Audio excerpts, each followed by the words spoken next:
તો હવે ભગવાને હનુમાનજીને આદેશ આપ્યો, અરે સુગ્રીવને કહ્યું કે તમે આખી વાનરોને બધાને સંદેશો પહોંચાડો અને બધા વાનરો આવી જાય.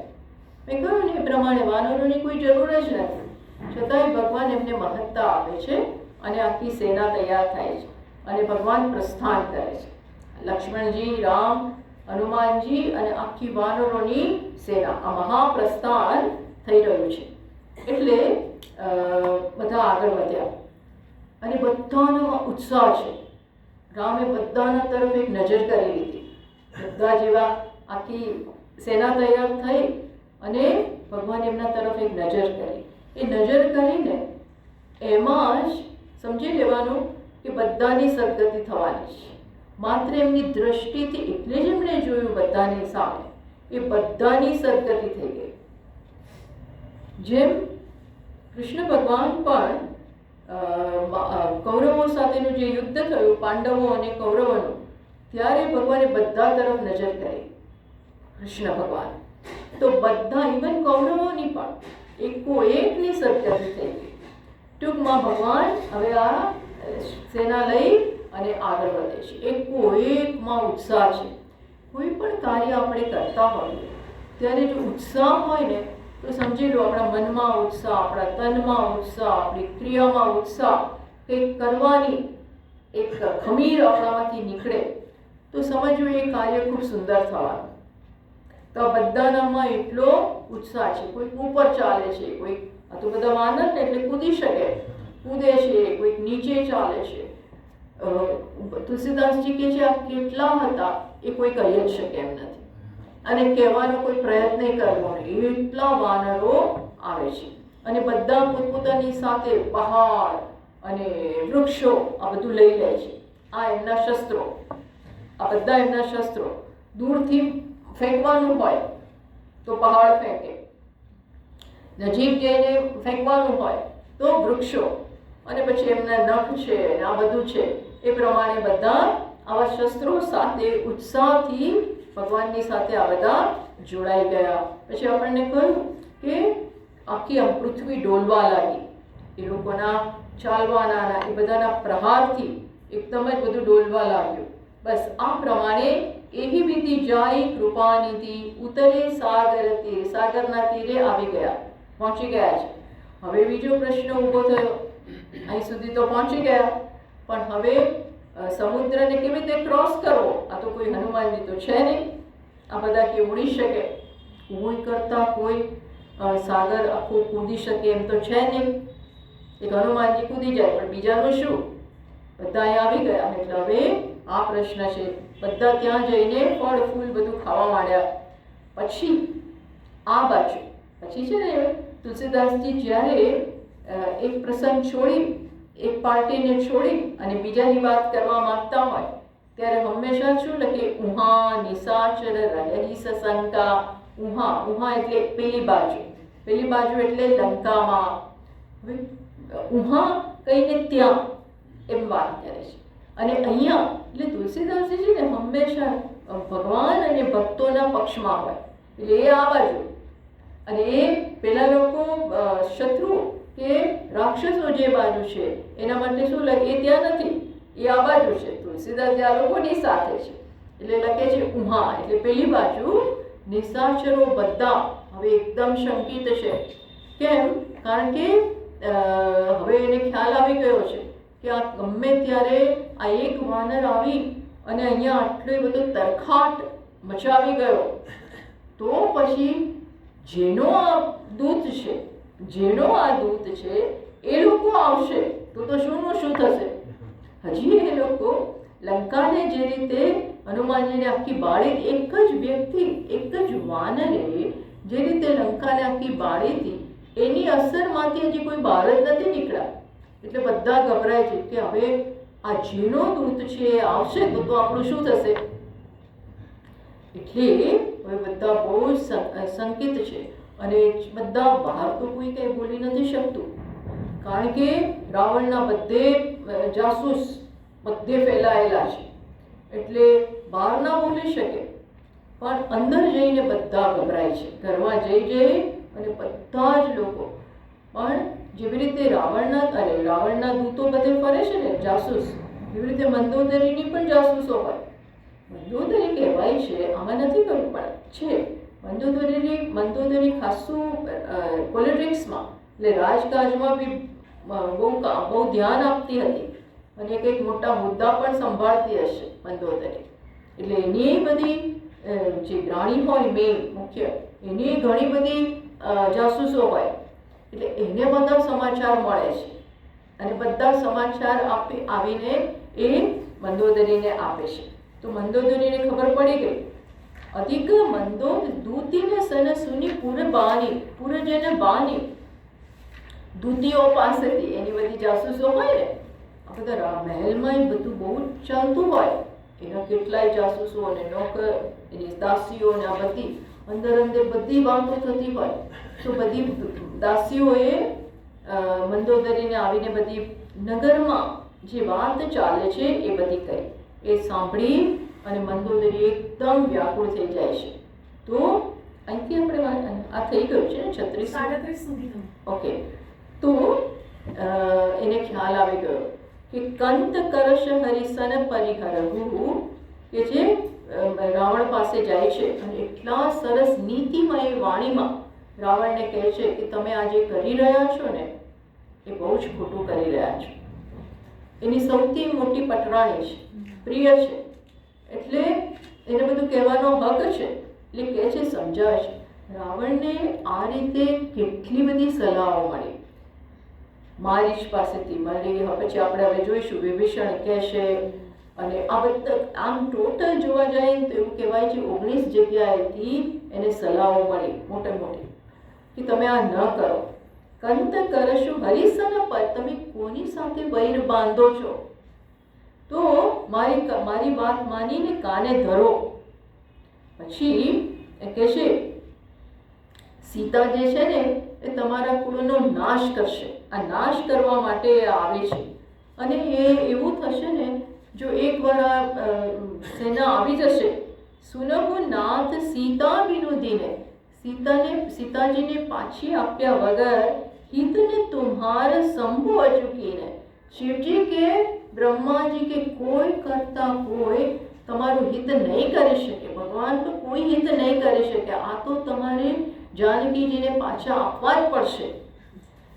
બધી બહુ જ વાત કરી.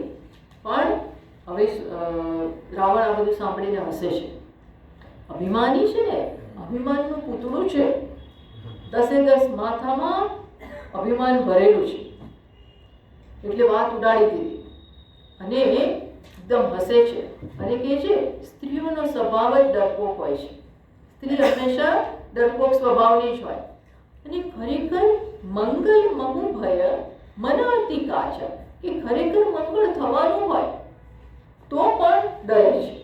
જ્યાં મંગળ થવાનું છે, બોલો, એને હવે બધું મંગળ દેખાય છે. કોને? રાવણને. અને જેવી સેના એકચ્યુઅલી તો નીકળીને આ બાજુથી, ત્યારે સીતાજીને બધા સારા સુકન થવા માટે એમનું ડાબું અંગ ફરકવા. સ્ત્રીઓનું ડાબું અંગ ફરકે ને તો એ શુભ કહેવાય, પુરુષોનું ડાબું અંગ ફરકે તો એ અપશુભ. તો સીતાજીને આ તો બધું કવિઓ તો બધું લખે ને, તો સીતાજીને બધા સુકન થવા માંડે અને એ સમજી ગયા. સતત રામજીનું ધ્યાન કરે છે ટેલિપથી. તરત એમને ખ્યાલ આવી ગયો કે રામચંદ્રજીએ પ્રસ્થાન કર્યું છે અને રાવણને બધા જ અપશુકન થવા માંડ્યા છે. આ બધું મંદોદરી જુએ છે. પછી રાવણ તો હસી કાઢે છે, મંદોદરીની કોઈ વાત સાંભળતો જ નથી અને સભામાં જઈને બેસી ગયો. સભામાં જઈ અને બધા સાથે વાત કરે છે કે સેના આવી ગઈ છે. બેઠ્યો સભા ખબરી હસી પાઈ, સિંધુ પાર સેના સબ આઈ. કહે છે સિંધુને પાર સેના આવી ગઈ છે. બધાની ઉચિત સલાહ માગે છે. તો બધા શું જવાબ આપે છે? જીતેવું સુરાસુર તબ શ્રમ નાહી, નરવાનર કે લેખે માહી. તમે તો જુઓ આ બધા કેવા છે, શું કહેવાય, ખુશામત કરનારા. બધા જ અંદરથી તો બધા ડરે છે, પણ રાવણને મોટી મોટી વાતો કરે છે કે તમે તો સુર અસુરો બધાઓને જીતી લીધા છે, તો આ નર અને વાનર એની સામે શું છે? તમે કેમ? આમાં તો કંઈ જ નથી, કશું જ નથી. એટલે તુલસીદાસજી લખે છે, જુઓ, સચિવ વેદ ગુરુ તીની જો પ્રિય બોલहि પ્રયાસ રાજ ધર્મ તન તીની કર કોઈ બેગી નાસ. જો પછી જ્યારે સચિવ એટલે મંત્રી, રાજાઓના મંત્રી, વૈદ્ય અને ગુરુ, આ ત્રણ જો પોતપોતાના જે સામે છે, સચિવની સામે રાજા હોય, વૈદ્યની સામે એનો પેશન્ટ હોય, ગુરુની સામે એનો શિષ્ય હોય, આ ત્રણેયને ખુશામત કરે તો શું થાય? રાજ, ધર્મ અને શરીર, આ ત્રણેયનો નાશ થવાનો. મંત્રી ખોટી સલાહ આપે તો રાજધર્મ કે રાજાનું ખરાબ થાય છે. વૈદ્ય ખોટી સલાહ આપે, પેલાને થયો હોય ડાયાબિટીસ અને અનેક બધા રોગ હોય અને કે ભાઈ મારે તો બટાકા પૌવા, અરે શું કહેવાય, બટાટા વડા ખાવા છે, સમોસા ખાવા છે, તો ખા, તું ખા, પેલાનું કોલેસ્ટ્રોલ વધારે છે, બીપી વધારે, પણ એને ખુશ કરવા માંગે તો એનો નાશ થવાનો. એવી જ રીતે ગુરુ શિષ્યને ખુશ કરવાનો, કારણ વગર ખુશ કરવાનો, મીન્સ કે જતો ના રહેવો જોઈએ, એટલે એને ગમે એવી બધી વાતો કરો તો એ શિષ્યનો નાશ થવાનો છે. એવું જ અહીં રાવણના કોઈ મંત્રી એને યોગ્ય સલાહ આપતા જ નથી. મંત્રીઓએ સલાહ આપવી જોઈએ અને રાજાએ સાંભળવી જોઈએ. તો હવે કે છે, હવે અહીંથી આગળ કરવાનું છે.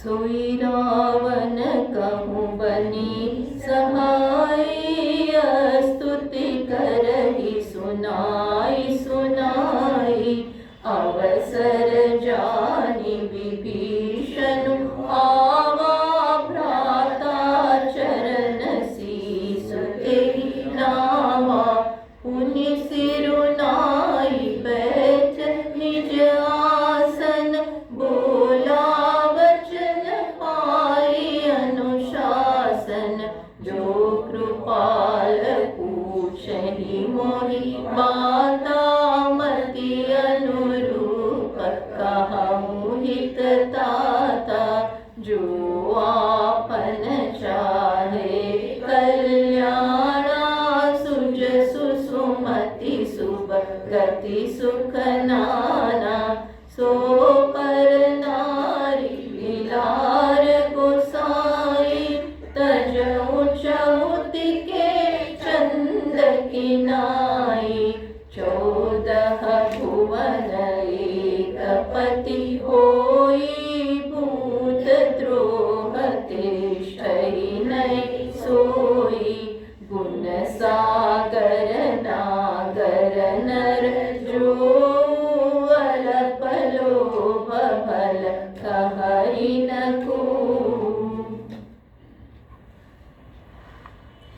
રાવણનો એ જ હાલત થઈ છે કે એનો નાશ થવાનો છે.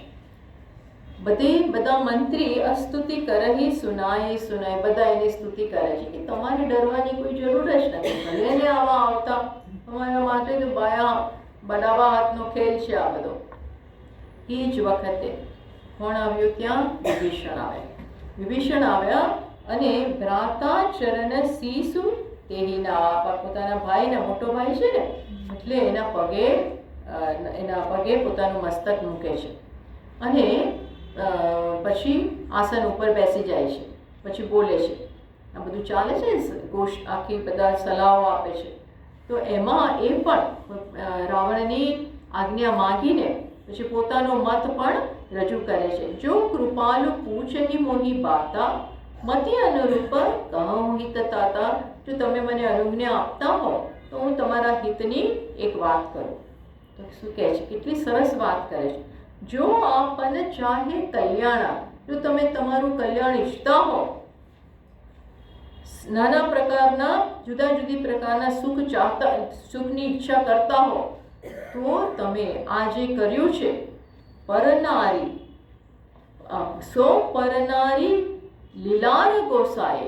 આ પરનારી છે ને, એના લલાટમાં, એના કપાળ ઉપર ચંદ્રમા છે. એ ભાદ્રપદનો મને એમ છે ચંદ્રમાં શું કહેવાય ચોથનો, એ એવું કહેવાય છે. એ કેમ એવું કહેવાય છે એ ખબર નથી, પણ એવું કહે છે કે એ ચોથના સંકષ્ટી, ટૂંકમાં સંકષ્ટ ચોથ આવે જે ભાદ્રપદનો, એના જો તમે દર્શન કરો તો કલંક લાગે, તમને કલંક લાગે. આ બહુ પ્રખ્યાત છે. તો આ પરનારી એ સમાન છે, એના લલાટમાં આ પ્રકારનો ચંદ્રમા છે. તો તમે એને જેમ પેલાને જો ચંદ્રમાને દર્શન કરે જુએ તો કલંક લાગે, એમ આ સ્ત્રી એ રીતે આવે છે, તમને કલંક આપવા આવે છે, માટે એનો ત્યાગ કરો, એને રાખો નહીં. આવી સલાહ કોઈ પણ ભય વગર જુઓ. એને ખબર છે અંદર તો કદાચ કે રાવણને આ નહીં ગમે, પોતાના ભાઈને આ ગમવાનું નથી, અને અત્યાર સુધી વિભીષણ બોલ્યા નથી. એને તો અત્યાર સુધીમાં પહેલા કહી દેવું જોઈતું હતું, પણ રાવણના ભયથી હજી સુધી બોલ્યા નથી, પણ આજે બોલે છે. તમે શું, તમને કંઈ ખબર નથી? 14 ભુવન એક પતિ હોઈ, ભૂત દ્રોહ તિષ્ઠતી તિષ્ઠઈ નહીં સોઈ. 14 ભુવનના પણ સ્વામી હોય તોય ભૂત દ્રોહ કરવાથી, જીવોનો દ્રોહ કરીને તમે ક્યારેય તમારું સ્થાન જાળવી નહીં શકો. ભૂત દ્રોહ તિષ્ઠતી નહીં સોઈ.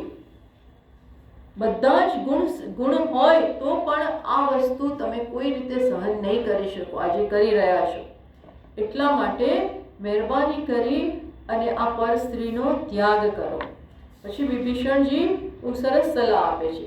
કામ ક્રોધ મદ લોભ સબ નાથ નરક કે પંથ, સબ પરિહરિ રઘુવીર હી ભજઉ ભજહિ જય સંત. કે છે જેમ ભગવાન ભગવદ્ ગીતામાં કહે છે, ત્રિવિધમ નરકસ્યેદમ દ્વારમ નાશનમાત્મનઃ કામ ક્રોધસ્તથા લોભઃ તસ્માદ એતત્ ત્રયમ ત્યજેત. ભગવાન કહે છે નરકના 3 દ્વાર છે, કામ ક્રોધ અને લોભ. એ છોડો, એ માટે એને છોડવા જોઈએ. એમાં પ્રવેશ કરવાથી સીધું નરકમાં જવાશે. એમાં અહીંયા તુલસીદાસજી કામ ક્રોધ મદ એક વસ્તુ ઉમેરે છે. કામ ક્રોધ મદ અને લોભ. હે નાથ, આ નરકનો રસ્તો છે, નરકનો માર્ગ છે. રાવણમાં તો આ બધું જ છે, કામય છે, ક્રોધય છે, લોભ છે અને મદય છે. કામ તો છે જ. સ્ત્રીઓ, એને અત્યાર સુધીમાં કેટલી સ્ત્રીઓનું અપહરણ, મીન્સ કે એવી રીતે એને પકડીને પોતાના રાજમહેલમાં રાખી છે. અનેક સ્ત્રીઓને પાપનો ગળો તો એનો બરોબર ભરાયો છે. ક્રોધ પણ એને કર્યા જ કર્યો છે, હમણાં એ કરશે. મારીચ જેવો મારીચ પણ એનાથી ગભરાઈને જ એને, બાકી તો તૈયાર નહોતો આ કામ કરવા માટે. એને કહ્યું ને સોનાનું હરણ બનવું, એ કરવા માટે મારીચ તૈયાર છે. તમે ખબર છે આ કોણ છે? ક્યાં એને કે કાં તું પછી ખબર પડી કે આના હાથે મરવાનું અને કાં રામચંદ્રજીના હાથે, એના કરતાં ભગવાનના હાથે મરવું સારું. એટલે ક્રોધ તે રાવણમાં પૂરતો છે, મદ તો છે જ, મદય છે, લોભ પણ છે. આટલી સંપત્તિ એની પાસે છે, છતાં પણ બધાની સંપત્તિ લઈ લેવા, 3 લોકનો સ્વામી બનવા માંગે છે. બધા દેવતાઓ તો એના હાથમાં જ છે. એને શું નથી? કુબેરની સંપત્તિ એની હાથમાં શું નથી? અને છતાં લોભને આપણે જોઈએ છે, જેમ વધુ મળે ને એમ વધુ જોઈએ. એનો અંત નથી. લોભને કોઈ થોભ જ નથી, થોભ જ નથી. એની પાસે શું નથી? આ બધી સંપત્તિ હોવા છતાં એને અસંતોષ છે બધા સ્તરે. એટલે જ તો આવા કામ કરવા પડે છે ને. સવ પરિહરિ. આ છોડો, એટલી સુંદર સલાહ આપે છે. ઘરમાં આવું કોઈ સલાહ આપવા વાળું હોય તો આપણે તરી જઈએ, ચૂકાને ધરીએ તો. સબ પરિહરિ રઘુવીરની ભજવું. આ બધું છોડી રામચંદ્રજીને ભજન કરો. ભજહી જેહી સંત. જુઓ તો ખરા, સંતો એને ભજે છે. મોટા મોટા સંતો એ પણ એમને ભજે છે, તો તમે એને ભજો. હું શેના માટે ભજું? એ તો શું છે? તો કે છે ઓળખો એ કોણ છે.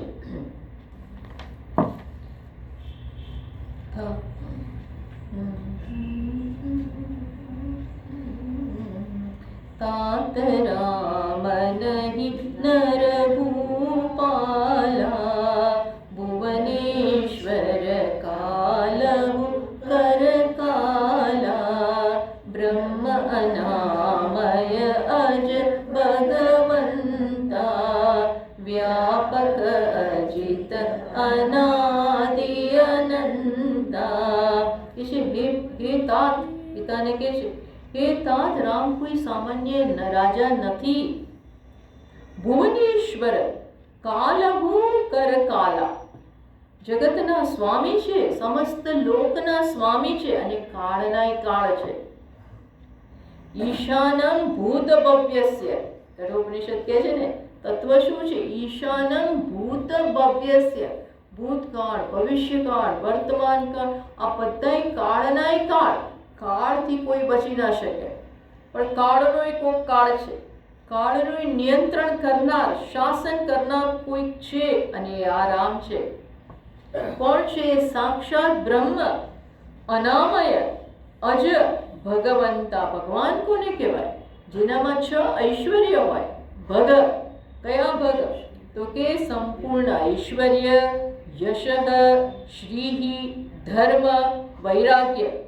આ બધું જ જેનામાં, અને દયા, આ બધું જેનામાં પૂર્ણ માત્રામાં હોય એને ભગવાન કહેવાય. તો આ સાક્ષાત એવા ભગવાન છે, નિરામય છે, અજન્મા છે. જન્મ તો એનો આ એક ખેલ છે. વાસ્તવમાં કેવા છે?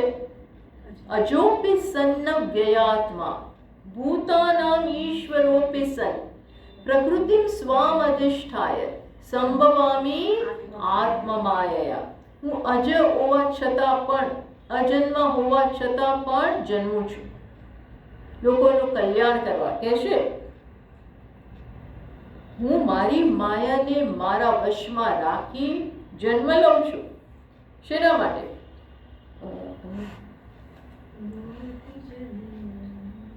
એક મજા ના આવે એમાં બહુ મજા ના આવે.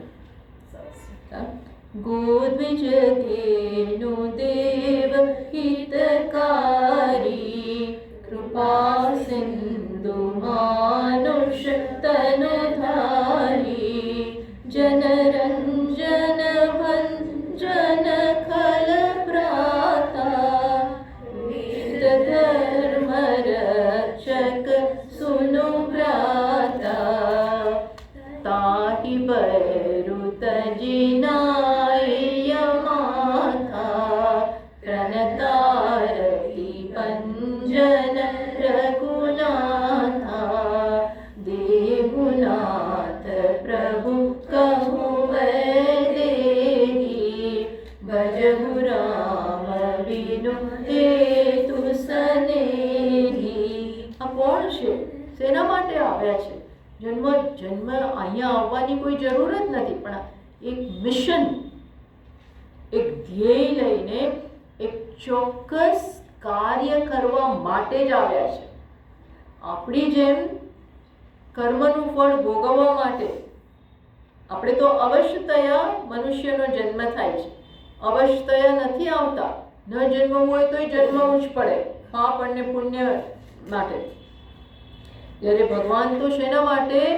પૃથ્વી પર ગાય, પૃથ્વી, બ્રાહ્મણ અને ગાય અને દેવતાઓના હિત કરવા માટે આવ્યા છે. એમનું કલ્યાણ કરવા માટે આવ્યા છે. એ બધાઓએ પ્રાર્થના કરી માટે આવ્યા છે. અને શું છે? સેવકોને આનંદ આપવાવાળા છે અને દુષ્ટોના સપરિત્રાણાય સાધુના વિનાશાય ચ દુષ્કૃતા. ધર્મ આ એ જ વાત કરે છે. ધર્મની સંસ્થાપના કરવા માટે આવ્યા છે. હવે એની સાથે વૈર કરો છો? જુઓ તો ખરા. તાહી બૈરુ તજી નાય માથા, એની સાથે વૈરનો ત્યાગ. એક જ રસ્તો ઓપન છે. જો કલ્યાણ કરવું હોય તો જાજા રસ્તા જ નથી. હવે એક જ રસ્તો છે. શું? ભગવાનની શરણાગતિ. હવે બીજું કાંઈ બચ્યું નથી. આ એક શરણાગતિ જો કરી શક્યા હોત રાવણ, તો પછી ગયા હોત. આટલા પાપ પણ, આટલા પાપ બધાનો નાશ કરી દે ભગવાન. નાઈ માથા, તમારું માથું નમાવો ત્યાં. પ્રણતારતી ભંજન રઘુનાથા. કેમ? કારણ કે ભગવાન તો જે એને પ્રણત થાય એને બચાવી લે છે. ભંજન એમને પાર કરી દે છે. આ એક તમારી પાસે રસ્તો છે, એટલે વૈદેહીને પ્રભુ આપી દો. અને ભજવું રામ બીનું હેતુ સનેહી, અને રામનું ભજન કરો એ કારણ વગર સુહૃદ છે. સુહૃદ એટલે બીનું હેતુ સનેહી, કોઈ કારણ વગર સ્નેહ કરનારા છે. કઈ લેવું નથી. આપણે કંઈક જોઈતું હોય ને તો બીજાને સ્નેહ કરીએ. આપણે કંઈક વ્યક્તિગત એમાંથી લાભ મેળવવો હોય તો બીજાને ખુશ કરીએ, મીઠી મીઠી વાણી બોલીએ. ભગવાનને શું લેવું છે? કશું રાવણ પાસેથી નથી લેવું. કાંઈ કોઈની પાસેથી કંઈ લેવું નથી. બધું તો આપવા વાળા જ છે. અને એવું આપે છે, આપણે આગળ જોઈશું, કોઈ સંકોચ વગર. આ એવા ઉદાર છે. રામ સમાન ઉદાર કોઈ છે જ નહીં. ऐसो को, तुलसीदासजीનું એક ભજન છે, ऐसो को ઉદાર જગ માહી. રામ જેવા કોઈ ઉદાર જગમાં છે જ નહીં. અને તમે એની સાથે બહેર કરવા બેઠા છો. એક શરણાગતિ કરશો તો રામ તો સ્વીકારી લેશે. શરણ ગયે પ્રભુ તાહુ ન ત્યાગા, વિશ્વદ્રોહ કૃત અગજેહી લાગા, જાસુ નામ ત્રય તાપન સાવન, સોઈ પ્રભુ પ્રગટ જીય રામન. જે શરણાગત થાય છે એને પ્રભુ સ્વીકારી લે છે. અને હમણાં જ આપણે જોઈશું આ વસ્તુ. વિભીષણજી પોતાની કેટલો વિશ્વાસ છે. જો વિભીષણ રામને હજી મળ્યા નથી, એમના વિશે સાંભળ્યું છે કે જાણે છે પોતાની ભક્તિને કારણે, તોય રામને કેવા ઓળખે છે, ભગવાનને ઓળખે છે. વિભીષણ સ્પષ્ટપણે ઓળખે છે. જેટલી આપણો ભાવ વધારે, જેનું ધ્યાન વધારે, જેના પ્રત્યે ભક્તિ, અને જે જીવનનું એકમાત્ર પછી પ્રયોજન હોય ભગવાન માટે, બીજા કોઈ પ્રયોજન માટે નહીં, ભક્તિ માટે, બીજા કશા માટે નહીં, તો સાચી ભક્તિ થઈ ને. આવું જ્યારે હોય ત્યારે એક તાનતા આવે, જે વિભીષણમાં આપણને દેખાય છે. ભગવાનને પૂરેપૂરા ભગવાનના સ્વભાવને એ ઓળખે છે કે તમે વિશ્વદ્રોહ કૃત અગજેહી લાગા, જેને સંપૂર્ણ વિશ્વના બધા જ લોકોને નાશ કરવાનો પાપ લાગ્યો હોય, એને પણ જો એ શરણાગત થાય, આવી વ્યક્તિ જે આખા વિશ્વના વ્યક્તિઓને નાશ કરે, હિટલર જેવી કે આવી કોઈ વ્યક્તિ હોય, એ તો અમુક લોકોને, સંપૂર્ણ જગતના બધા લોકોને ભૂતનો દ્રોહ કરનાર પણ કોઈ હોય, પણ શરણ ગયે પ્રભુ તાહુ ન ત્યાગા. ભગવાન એને શરણાગત થાવ, એક વખત કહો કે હું આપના શરણમાં છું, તો ભગવાન અભય આપી દે. શું આપે? અભય. આ ભગવાનનો સ્વભાવ છે. ગમે એટલે કહ્યું ને, ગીતામાં પણ કે છે પાપ કરનારામાં ચેમ્પિયન હોય તોય હું એને પાર કરું છું. આ હું નહીં, ભગવાન કહે છે ત્યાં કે આ મારી ભક્તિનો પ્રતાપ છે, મારો નહીં, મારી ભક્તિનો. મારી ભક્તિ પાસે મારું ચાલતું નથી. જે મને પ્રેમ કરતા હોય, મને શરણાગત થયા હોય, એના ઉપર મારી ભક્તિ વારી જાય. ભક્તિનો મહિમા ત્યાં ગાય છે.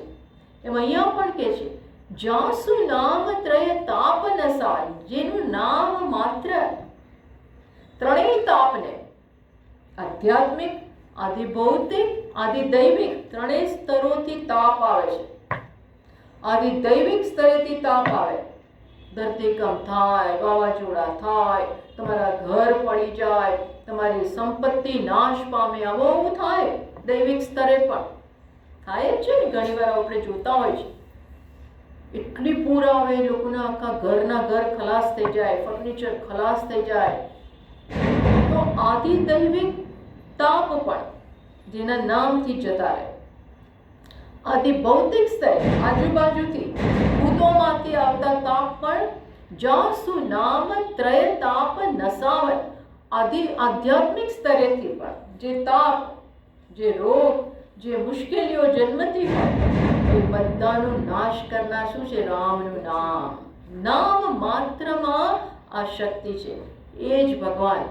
સોઈ પ્રભુ પ્રગટ સમજુજીએ રાવણ. હે રાવણ, હે તાત, વિભીષણ વિનંતી કરે છે પોતાના ભાઈની. જો એ જાણે છે કે ભાઈ છે એટલે પ્રેમ તો હોય જ, અને આપણી નજીકની કોઈ વ્યક્તિ હોય ને, એ જ્યારે ખોટું કરતી હોય ત્યારે આપણે એટલા એને રોકવાનો પ્રયત્ન કરીએ, મહેરબાની કરીને તું આ ના કરતો. એ ટોનમાં અત્યારે વિભીષણ બોલે છે કે એ જ સમસ્ત જગતના ઈશ્વર જે છે, પરમાત્મા જે છે, એ જ આ મનુષ્ય રૂપમાં પ્રગટ થયા છે. હૃદયમાં જરા સમજો અને એને રાખી લો, વિનંતી કરે છે. અને બાર બાર પદ લાગવું, વિનય કરઉં દસ શીસ, પરિહરિ માન મોહ મદ, બજહુ કોસલાધીશ.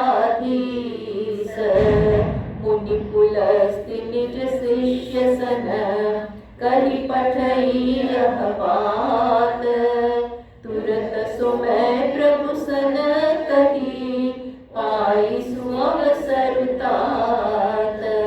हे दशशीष, हे दशानन, હું વારંવાર આપને વિનંતી કરું છું કે મહેરબાની કરી અને આ માન, મોહ, અભિમાન, મદ છોડવા જેવું છોડો.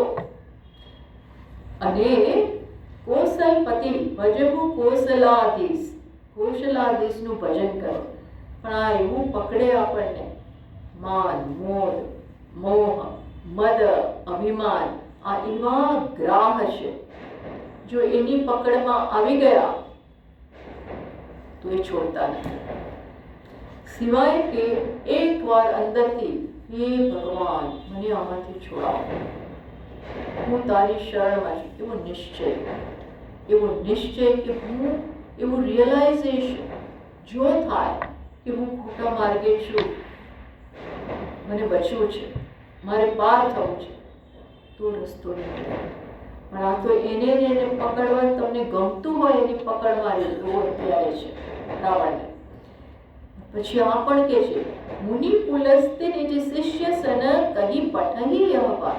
આ રાવણ કોઈ સામાન્ય કુળમાંથી નથી આવતો, ઋષિ કુળમાંથી, ઋષિઓના કુળમાં.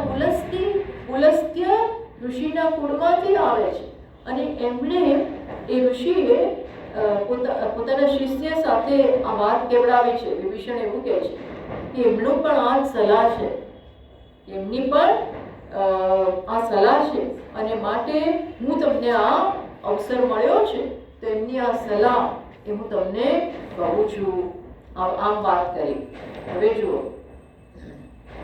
માલ્યવંત અતિ સજીવ સયાના, સુવચન સુની અતિ સુખમાના, તાત અનુજ તવ નીતિ વિભૂષણ, सूरतरंजु कहत विभीषण, रिपुत कर्ष कहत सट दूरी न करहु इहा हरि को, माल्यवंत गृह गयउ बहोरी, कहई विभीषण पुनि कर जोरी. માલ્યવંત અતિ સચિવ સયાના, એમની સાથે છે ને બીજો મંત્રી પણ હતો માલ્યવંત કરીને, એ બહુ સમજુ છે. આમના મંત્રીઓ આવા હોવા જોઈએ, સમજુ, પછી બધું જાણતા હોય શું કરવાથી શું થશે, અત્યારે કયો માર્ગ પકડવો જોઈએ, શું કરવું જોઈએ, આવી બધી સલાહ તો રાજાને જોઈએ જ. તો આ સચિવ પણ એટલો શાણો હતો, માલ્યવંત. એને પણ આ બધી વાત કરી અને વિભીષણે આ બધું કહ્યું ને તો ખુશ થઈ ગયા. એ તાસુ વચન સુની અતિ સુખ માના. અને એને પણ રાવણને કહ્યું કે આ તમારા ભાઈ જે કહી રહ્યા છે ને, નીતિથી ભરેલી વાણી કહી રહ્યા છે.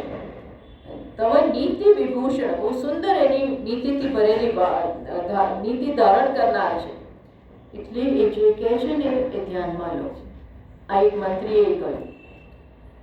તો હવે આપણું સાંભળવાને ધ્યાનમાં લેવાના બદલે રાવણનો ક્રોધ ભભૂકે છે. વિપુત કરશ કહત શત દો, તમે બંને શત્રુઓનો પક્ષ લો છો, એમનો ઉત્કર્ષ થાય એવું ઈચ્છો છો? કોઈ છે અહીંયા? અને કોણ અહીંથી જતા રહે? એમને કહ્યું હશે, બોલાવે ને આમ કરી અને પેલા સેનાપતિને બોલાવે. એમ કહ્યું રાવણે, કોઈ છે કે નહીં? અને કોણ અહીંથી જતો રહે? એટલે માલ્યવંત તો જતા રહ્યા. માલ્યવંત ગૃહ ગયું બહોરી, એ ઝડપથી ત્યાંથી ઘર ભેગા થઈ ગયા. આજે કહેવાનો કોઈ અર્થ જ નથી, બધું કહેશું તો આવી બનશે. પણ વિભીષણ ત્યાં ને ત્યાં બેસી રહે છે અને ફરી કહે છે. કેટલી સુંદર વાત વિભીષણ કહે છે. સુમતિ કુમતિ સબકે ઉર રહી, નાથ પુરાણ નિગમ અસ કહી, જહાં સુમતિ તહ સંપત્તિ નાના, જહાં કુમતિ તહ વિપત્તિ નિદાના. રામ સિયા રામ જય જય રામ, રામ સિયા રામ જય જય રામ.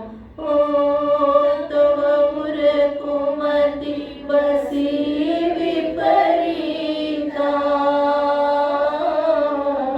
હિત નહિત માનવ રિપુ પ્રીતા, કાલ રાતિ નિશિચર કુલ કેલી, તેહિ સિયા પર પ્રીતિ ઘનેરી. રામ સિયા રામ જય જય રામ. તો સિયા રામ જય જય રામ.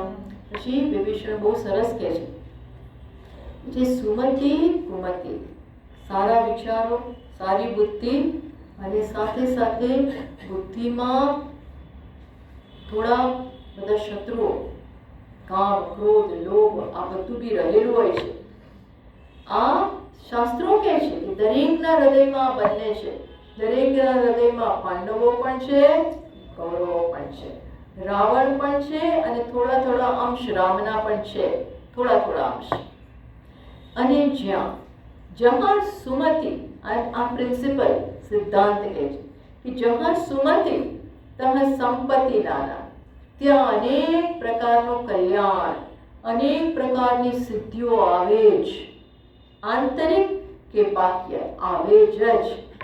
અને અરૂલ છે જહાં કુમતિ તહ વિપત્તિ નિદાના, અને જ્યાં ખોટી બુદ્ધિ છે, ખોટો માર્ગ છે, અધર્મનો માર્ગ છે, ત્યાં વિપત્તિઓ આવવાની, આજે નહીં તો આવતીકાલે. જે સારું છે ને એ શુભ કર્મનું પરિણામ છે, સુમતિનું પરિણામ છે. પાપ છે એ કુમતિનું પરિણામ છે. અને હે પોતાના ભાઈને કહે છે, મોટો ભાઈ છે એને કહે છે, તમારા હૃદયમાં કુમતિ છે, તમારા હૃદયનો અત્યારે કુમતિએ કબજો લીધો છે. એટલે જ તમને હિત ને અહિત દેખાય, હિત અહિત દેખાય છે, અને અહિત છે એ હિત દેખાય છે. તમે આ રાક્ષસ કુલનો જેનાથી નાશ થવાનો છે એ સીતા ઉપર જ અત્યારે તમને પ્રીતિ થઈ ગઈ છે. આની વાત વધારે નેક્સ્ટ ટાઈમ આપણે કરીશું. અને માટે છેલ્લે કહે છે વિભીષણ, तात चरण गरिमा कहूँ राखहु मोर दुलार, सीता देहु राखहु अहितन होई तुम्हार, सियावर रामचंद्र की जय, पवन सुत हनुमान की जय, बोलो भाई सब संतन की जय. છેલ્લો પ્રયત્ન કરે છે, હે તાત, તમારા ચરણ પકડીને ભીખ માંગુ છું, તમે મને મારી બાળકની હટ, નાનો ભાઈ છે ને એટલે એ પ્રકારનો હક કરે છે કે મારો મારો મારો પ્રેમ, મારી વાત સાંભળો. ઘણીવાર આપણે નાના એ તો માની લઈએ, મારી આ વાત રાખો, મોર દુલાર, મારી હટ સ્વીકારી લો. સીતાજીને પ્રેમથી આદરપૂર્વક પાછી આપી દો, તમારું કોઈ અહિત નહીં થાય. આવું સરસ વાત કરી, સલાહ આપી વિભીષણે. એનું શું રિઝલ્ટ આવે છે એ આપણે જાણો જ છો બધા, પણ નેક્સ્ટ ટાઈમ જોઈએ. અને સાથે આ થોડું સુમતિ કુમતિની પણ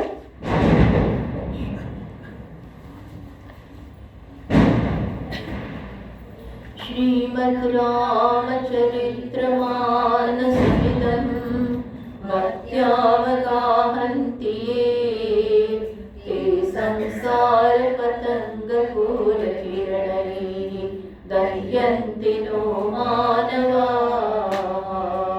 ॐ पूर्णमदः पूर्णमिदं पूर्णात् पूर्णमुदच्यते पूर्णस्य पूर्णमादाय पूर्णमेवावशिष्यते. ॐ शान्ति शान्ति शान्तिः. हरिः ॐ.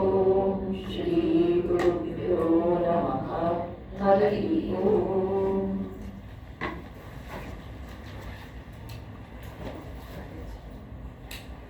હવે આપણો પર પંચદશીનો મંગળવાર છે. મને એમ હતું કે આજે ખરેખર ક્લાસ નહીં હોય, કારણ કે પેલા કાર્ડમાં